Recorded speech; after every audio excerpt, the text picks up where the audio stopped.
This video is sponsored by Squarespace. More about them in just a moment. Internet memes, the quintessentially modern mode of spreading ideas. Athens had the philosophical dialogue, Rome had the hexameter poem, and today we have a way of doing philosophy that is more succinct and spreadable than them all, the humble philosophy meme. To be honest, I need a few more days to work on the script for my next video, which is on Dostoevsky's The Idiot. It's going to be around an hour long and quite in-depth, so it just needs a bit more cooking time. And everyone seemed to like this sort of video the last time I made it, so I am back again with more philosophy memes from r/philosophy memes to both laugh at and, perhaps more importantly, learn from. So, without further ado, let's get stuck in. Our first meme is from Leon Tablet, and it says, thinking about philosophy, and then it has a picture of a happy child, and actually reading philosophy, and then has a picture of a stressed and presumably quite confused child. I think this is a fairly common experience when people are reading philosophy. In the analytic sphere, philosophers are often trying to be very, very precise with their speech, and this often involves coining a whole bunch of new terms that have very, very esoteric meanings in this context. And that can present challenges if you're trying to read and understand them. Early Wittgenstein is classic for this. As are logicians like Frege, who will use a term such as sense in a very particular way that is specific to his philosophy, and then sort of expect you to just follow along with him. He defines the term very, very clearly, but at the same time, it is very divorced from how we would normally use the word sense in our everyday speech. And as a result, that can present challenges when you're trying to read and understand his work. On the other hand, the more continental philosophers, for lack of a better word, or the existential philosophers, sometimes stray into using relatively vague language to get their point across. And sometimes this is unavoidable. It's often because the subjects they're talking about are inherently vague. When someone like Jean-Paul Sartre or Simone de Beauvoir are trying to communicate the feeling of being alienated from yourself or from society or from your work, that's going to involve some vagueness because feelings have quite a lot of variance between people, and they're trying to get across a thought that is applicable to, if not all people, certainly a lot of them. Additionally, if you're trying to interpret something like a philosophical novel, that can bring its own challenges. This comes up an awful lot in the Russian philosophical novels, so thinkers like Dostoevsky or Turgenev or Lermontov. Here, a lot of the time, the author's personal philosophy is not straightforwardly expressed by one character, but different aspects of it are expressed by loads of different characters. And so you have to kind of piece together what their actual thoughts are from what their characters say using your prior knowledge of the author and perhaps the assistance of some secondary literature on the topic. But this can be challenging. It's one of the reasons why there are so many different interpretations of these authors, and why some people fall into the trap of equating the author with just one of their characters. This often happens with Dostoevsky and Raskolnikov from Crime and Punishment. Crime and Punishment is, in many ways, a critique of Raskolnikov's worldview, but Raskolnikov also has a lot of really cool lines. So people sometimes read those lines in isolation and think, oh, that is what Dostoevsky's thinking. Also, just to give a different perspective on this, sometimes it is worth just thinking about philosophy and not necessarily consulting prior thinkers on the topic. Obviously, a lot of the time this will lead to thoughts that go nowhere, but sometimes you might stumble across something genuinely original. And even if the thought itself is not original, it will be the culmination of your own original thought process. And that in itself can be very valuable. Funnily enough, the German philosopher Arthur Schopenhauer complained that sometimes people would go away and read a hell of a lot of philosophy, but would never go, what do I think about this? And I quite often fall into this trap as well. I really enjoy reading what other people think about a topic, and also I sometimes find my own thoughts pretty uninteresting because I already know what they are. Nietzsche also used to say that somebody couldn't really consider themselves a thinker unless they spent a third of the day thinking without inspiration from some outside source, which I think is a very interesting perspective. So if you don't always fancy slogging through some enormous tome of German philosophy, you can always draw on Schopenhauer and Nietzsche to support that decision. Right, next up we have a meme from Jojo Lebarjo, and it's Socrates giving a speech, and he says, and that's why I believe the soul is immortal, and then there's a small pause, and then he says, now, let's take a break to talk about my sponsor. And well, it's funny you should ask, because this video is very kindly sponsored by Squarespace. If you're looking to build a website, then you know it can be a mountain of trouble. First, you have to find a domain name and then construct the whole thing, and then there's always the underlying fear that you are messing up and creating something that's not only untidy, but outright unprofessional. This is where Squarespace comes in real handy. They compress all of that into a single platform and use ready-made templates to take most of the complication and pain out of website building. They also now have a feature called Design Intelligence, which uses AI tools to help you make design choices, which is really useful if, like me, you are not necessarily that technologically gifted and don't have the mind of a graphic designer. Head to squarespace.com/unsolicited advice and use the code unsolicited advice to get 10% off your first purchase of a domain name or a website. But anyway, back to memes. Right, here we have a tweet from The Dudes that reads, "There is absolutely nothing you're supposed to be doing. You have no more purpose than the birds in the sky. Go lots of places, be poor, shit on things." And then the caption is absurdism at its finest. So I think this tweet is very interesting. I think it cuts at the double edge of having an objective purpose to life or to existence. In a lot of 19th century and early 20th century philosophical literature, you will find the idea of not having a purpose just presented as if it is obviously a bad thing. And this sort of makes sense. There have been 2,000 years of conceiving not just of people, but of the universe as a whole as being run through with purpose due to its divine nature. So this is a profound philosophical change and could understandably cause an awful lot of distress. But this person is showing the flip side of that perspective, which is that having purpose is also an awful lot of pressure. If you have purpose, then there is something you are supposed to be doing. There is a teleology to your life that can be distressing.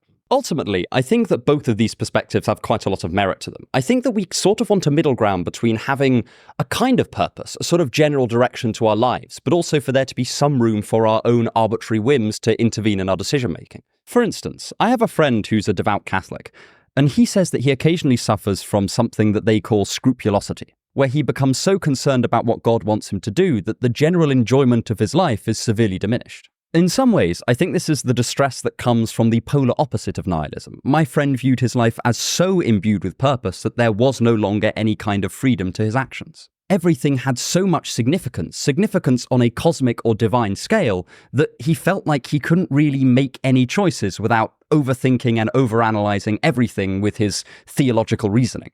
And I think in many ways this is the appeal of absurdism, right? It trades in that for an awful lot of freedom. This is something that runs through the whole of the myth of Sisyphus. But I also do think that an excess of freedom can itself be distressing. Because if there is no sort of value system that runs through your life, then it becomes very difficult to evaluate one choice against another. It's even in the word evaluate, right? Then the freedom sort of rings hollow. While in theory you could make any choice, in practice you can't make any choice because there is nothing to distinguish one choice from another choice. This is partly why many thinkers associate nihilism with a certain passivity. It is thought to paralyze the decision-making procedure. But I do think that some people conclude from this that more purpose is always better, and I don't quite agree with that either. As in many situations, I think this is where Aristotle's golden mean might come in handy. I think there is a comfortable middle point between outright nihilism and what I might call extreme contra-nihilism, both of which I think can be incredibly distressing. Again, I think this would involve having just enough meaning or purpose to give your life a general directionality, but not so much that it means you are limited to one choice. There's a sort of balance of agency thing going on here. So, now we have a tweet by The Law Boy, which reads, "Plato returns from the dead," and then there's a dialogue, rather appropriately. Plato, "So, who's that girl? Are you together?" Me, "Nah, it's purely platonic." Plato, "What does platonic mean?" Me, "It means we don't have sex." Plato, "What the fuck?" So yeah, this is very interesting. In the symposium, Plato gives his sort of philosophy on love. And it follows a general hierarchical process. So you start at the bottom with a sort of bodily love or fascination with objects of beauty and indeed people of beauty. And then over time you come to contemplate beauty itself, inspired by those initial objects. It's all very classically Plato. You start off with something material and then you contemplate that, and then you contemplate the thing that you've abstracted from the material, and then eventually you are contemplating the form of the beautiful and the good, which Plato thought was much more valuable than mere romantic or sexual pleasure. I imagine this is partly why we use Platonic in this sense. Plato did, to a certain extent, look down on mere bodily pleasures. But at the same time, it's not that Plato thought there was no place for them, it's just that he thought that they were the starting point for greater and greater things. It's also worth noting there's an age component to this. Plato thinks that young people tend to be much more fascinated with bodily pleasures, and then as they get older, they turn their minds to ideas instead. And ultimately, he was very much in favour of this development. I don't know what the sex life of Plato himself was like. If there are any historians in the comments, then please do let me know. But I do think that some interpretations of Plato go too far and suggest that he sees no role for sex in society or community apart from procreation. Whereas I think a lot of the time he views it as an important starting point for other things. It's not that different to how many people in the modern day view sexual attraction as the important starting point to a loving and fulfilling relationship, which will also involve significant intellectual and emotional components. So yes, I can certainly imagine Plato being offended if we collapsed his whole philosophy of love just into the idea that sex is bad. Though at the same time, many 19th century philosophers were notoriously unsuccessful in the sexual and romantic spheres. I'm looking specifically at Schopenhauer and Nietzsche here. They had a hard time in that domain. Interestingly, although Socrates was quite ugly, he attracted the affections of Alcibiades, who was considered by many to be the most handsome man in Greece. His mind was considered so stimulating and his company so brilliant that people could not help but fall for him despite him looking less than pretty. And he also revolutionized philosophy, so there's that.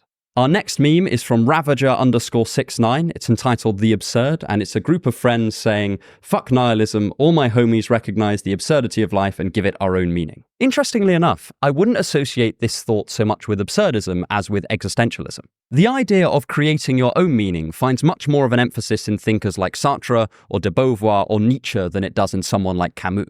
In fact, I would argue that one of the things that sets Camus' philosophy apart from the rest is that he does not lean into the create your own meaning angle, but rather learning to live without hope, as he sometimes puts it.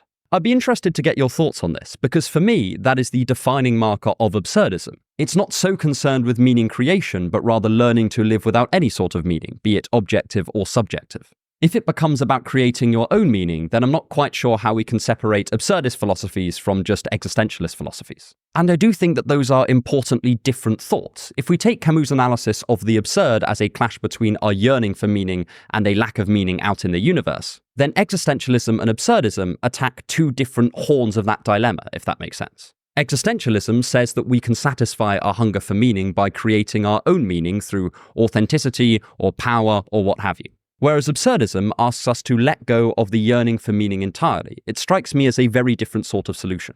But having said that, I do see many people talking about absurdism as finding meaning in the process of life rather than some sort of definite end goal. And while I probably disagree with this interpretation, I also don't think that it's at all ridiculous. There are many points in the myth of Sisyphus where Camus talks about the process of life as incredibly significant. And when he talks about imagining Sisyphus happy, he also focuses on the process of rolling the boulder up the hill and then watching it fall back down again. I can also see how someone might view this process-based meaning as fundamentally different to the sorts of end-goal meanings provided by, say, a religious system. Here, life doesn't become meaningful because of a set of values or some end goal like getting into heaven or obeying God's will. It is rather that every moment is equally meaningful or meaningless because the process of life is the thing being focused on, rather than something to justify that process. But yes, I would be careful about associating absurdism very closely with meaning creation. Because if people take meaning creation to mean the sort of meaning creation that sets an end goal to life and to action,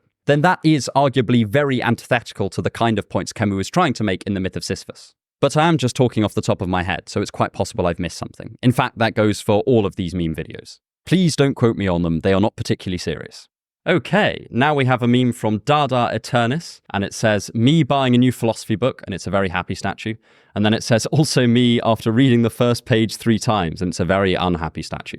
I think this is very relatable for anyone that spent an extended period of time reading philosophy, especially if you're reading someone like Heidegger or Hegel. I mean, I've been doing philosophy for many years now, and even now, if I crack open some Hegel, I will also have some secondary literature on hand to help me make sense of all of the bits that just seem like gibberish. Some people have argued they actually are gibberish, but I'm a bit more charitable to Hegel than that. I just think I can be a bit thick sometimes. I also think that most philosophy students have found themselves very excited to go home and read a particular bit of philosophy, only to crack it open and discover that it makes no sense to you at all and it's going to take hours to get through the next 20 or so pages. So yes, if you relate to this meme, don't feel bad. I'm pretty sure that everyone does. In fact, I once met a professor at a conference who said that he simply could not read philosophy for more than 2 hours a day because it fried his brain. So I'm not sure that this feeling goes away with age or experience either. I think it is just an unfortunate pain of the game.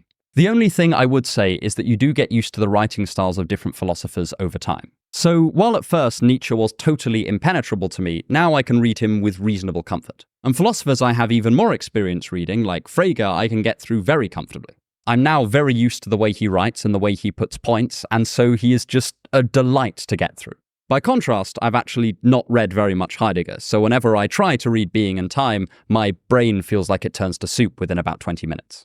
Okay, now we have a meme by Next Caterpillar 393, and it's a conversation between an Inuit and a priest. And the Inuit goes, "If I did not know about God and sin, would I go to hell?" And the priest says, "No, not if you did not know." And then the Inuit says, "Then why did you tell me?" I think this is a very interesting point. I'm working on a video about divine hiddenness at the moment, which is the problem raised by atheists that goes, well, if God does exist and having a personal relationship with him is so wonderful, then why doesn't he reveal himself to us in explicit, undeniable ways? And one of the possible responses from the theist is to say that actually knowing that God exists is quite a lot of pressure for the believer. This argument suggests that if you are presented with no definitive reason to believe in God, then disobeying him would not incur the same sort of moral weight as it would if you had undeniable evidence that God exists. In fact, some have suggested that disobeying God in total knowledge of his existence is a potential definition for Christ's famous blasphemy against the Holy Spirit, which he said was the only crime that he could not forgive. But ultimately, that's a very controversial topic in theological discussions, and I'm not going to weigh into it here. The theist argument here is essentially that if God keeps his existence uncertain, then people can say, well, I didn't know that I was disobeying you because I didn't know that you existed. In the same way, we might say someone has diminished responsibility for breaking a law if they genuinely did not know that law existed and had no real way to find out. God's decision to not reveal himself to non-believers is painted as a mercy rather than him choosing to deprive them of a relationship with him. It suggested that he knows in advance that they would reject this relationship and that rejection would hold a hell of a lot more weight if they knew for certain that God existed than if they did not know that God existed and as a result could plead this defense of ignorance. I have my problems with this response. I personally don't find this response very convincing, but I do think that it raises interesting problems for believers who evangelize. While they would still be spreading what they saw as God's truth, they would now have to recognize that they are also imparting an awful lot of responsibility onto the people they tell about God's existence and his teachings. And I think that's really interesting because believers often view evangelization as a straightforward good, but this makes it almost ever so slightly morally grey.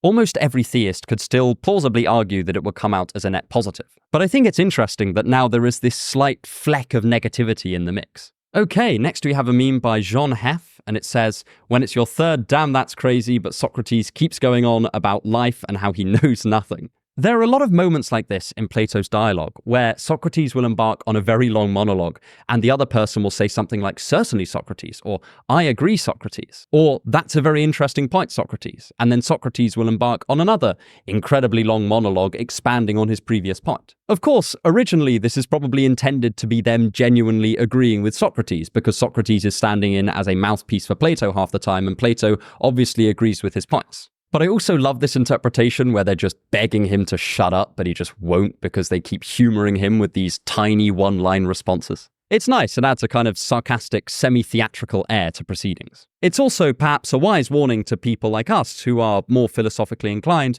to not embark on these Socratic monologues to our friends over coffee. At least, not all the time.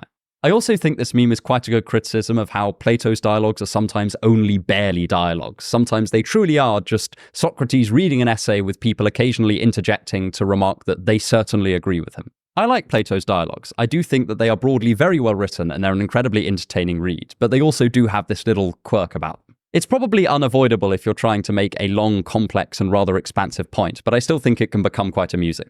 There are also occasionally these odd 5-page sections where it'll just be Socrates and the person he's talking to hyping one another up.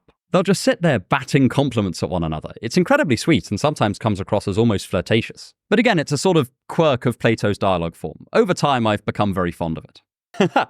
This is quite a fun one. The person's deleted their account, so I can't tell you who made it. But it says, boys will turn 16 and base their whole personality off of one of these. And then it's Schopenhauer, Nietzsche, Marx, and I think that's Marcus Aurelius. I think this is quite insightful and also very funny. I think that it may be inevitable if you're very, very young and you're just getting into philosophy to sort of piggyback off a great thinker. And these just happen to be some of the most well-known philosophical thinkers in history. A lot of people will look back on this time in their life and really cringe, but I think we can cut ourselves some slack. It's often an important stepping stone in someone's philosophical development and philosophical journey. I had this phase as well, although it wasn't with any of these 4 thinkers in particular. Mine was David Hume. When I was 16, I was obsessed with David Hume. I had recently read An Inquiry Concerning Human Understanding, and I just could not get enough of him. I thought this was possibly the greatest thinker in history. His straightforward empiricist approach really appealed to me, and in some ways still does, and he has a very clear writing style which made him very easy for my adolescent mind to get to grips with. But this did sort of turn me into an empiricist bro for a few years. I was even a logical positivist at one point, and I also look back on this time period and cringe a little bit. But at the same time, I do think that Hume is a fantastic place to start if you want to get into philosophy, so in many ways I look back on this journey with some fondness. As I've said a few times on the channel, I disagree with pretty much everything I thought 4 to 5 years ago, and I assume that I will disagree with what I think now in 4 to 5 years' time. Who knows, maybe I'll be an out-and-out spiritual idealist by then, but I think it's unlikely. So if you've had a phase where you've idolized one of these 4 thinkers, or indeed any philosophical thinker, then I would go easy on yourself. I'm just glad that more people are getting into philosophy. If that involves having an obsessive Nietzsche, Schopenhauer, Marx, or Stoicism phase, then fine.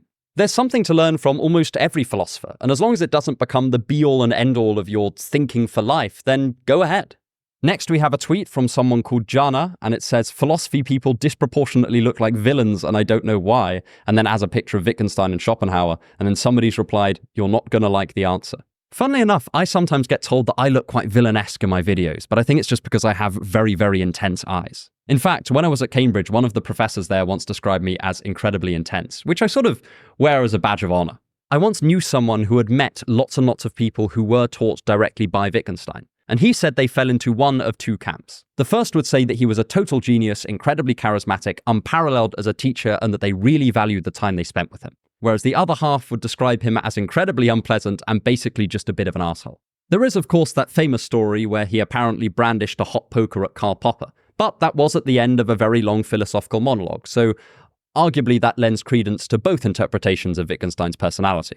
From what I've read, Schopenhauer was reasonably unpleasant to be around in person, which is interesting. It's very different to someone like Kafka, who you would think from reading his novels would be sort of variable company. But contemporary accounts suggest he was actually incredibly fun to be around. He was a fantastic friend and quite sociable, which makes the themes of isolation and despair in his novels all the more interesting, in my opinion.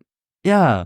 Do you think that philosophers are disproportionately villains? I might have to have a crisis about this, considering I run a philosophy channel. Maybe I'm just encouraging more and more people to embrace vice and villainy. I mean, if that's true, maybe there was something in the claim that Socrates was corrupting the youth.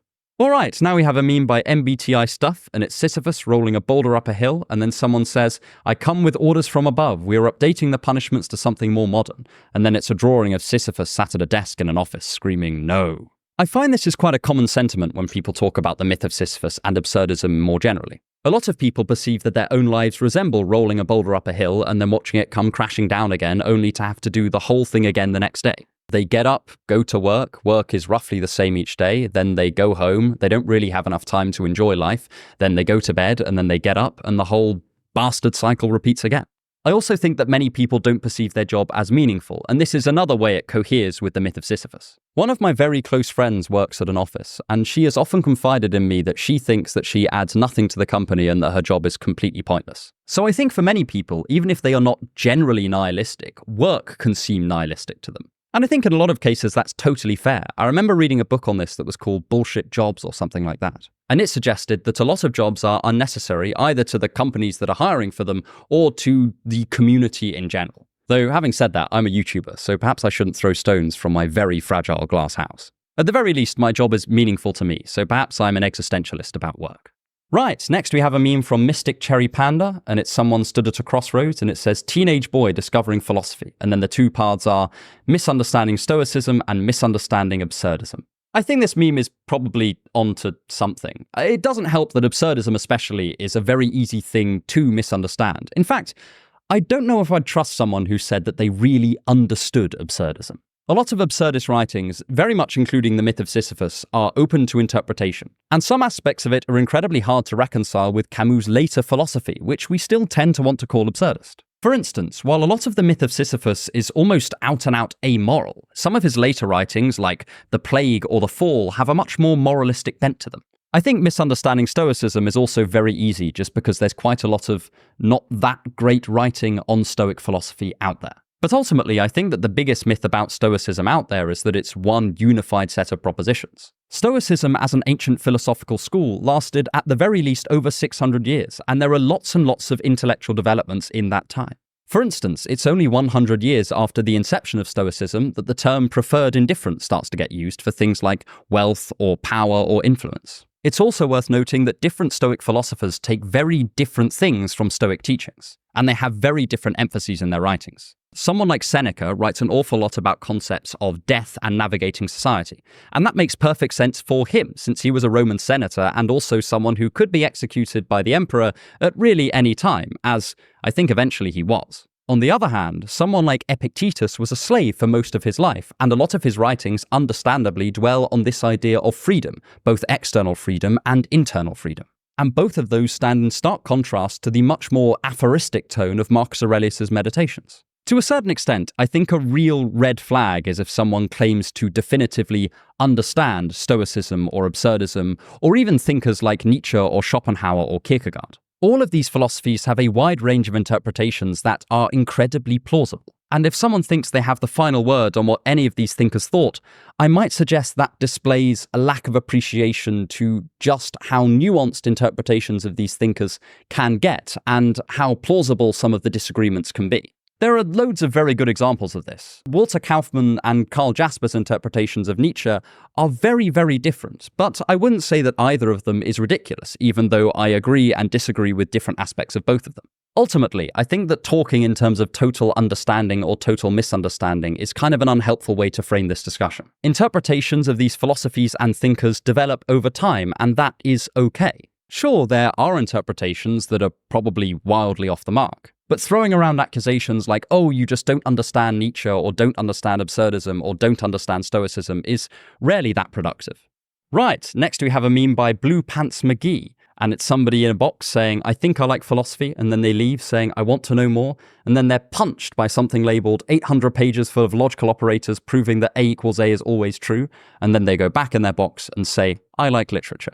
See, I almost disagree with this meme because I loved logic at university. I read as much of it as I could get my hands on. I never came across 800 pages trying to prove that A equals A. Let me know if you know what that's referring to. However, in Russell and Whitehead's Principia Mathematica, they're trying to prove that arithmetic can be derived from fundamental logical axioms. And they do spend 200 to 300 pages proving that 1 + 1 = 2, which is hilarious when you get to that page. Ultimately, their whole project was blown out of the water by Gödel when he published his incompleteness theorems, but it's still fun, and it's a lovely bit of logical history. I hold the rather controversial opinion that symbolic logic should probably be taught in schools. I think it's an incredibly useful skill. It's very useful for analysing arguments, and if you live in a democracy, then you're going to be presented with a lot of political arguments throughout your life, and it is worth knowing how to break one down into its constituent parts. It's also just very handy if you ever find yourself in a debate with someone. Additionally, it's very useful for problem solving because it teaches you to break things down in a, logical manner. As much as I like trigonometry, I do think that the basics of mathematical logic probably have more practical applications. And it also becomes very handy if you want to learn some higher level mathematics too. At the same time, if that's not your jam, you can absolutely do a hell of a lot of philosophy without knowing much mathematical logic. But I also promise, if you push through the initial steep learning curve, it is actually incredibly fun. Though maybe the fact that I think that shows that I'm a total sad nerd. I don't know. Right, I am out of memes, so I think I'll call the video here. And let me know what other kind of casual videos you'd like me to do. I'd kind of like to do one of these once a month or so. And click here to check out my last meme video. Thank you so much for watching and have a wonderful day.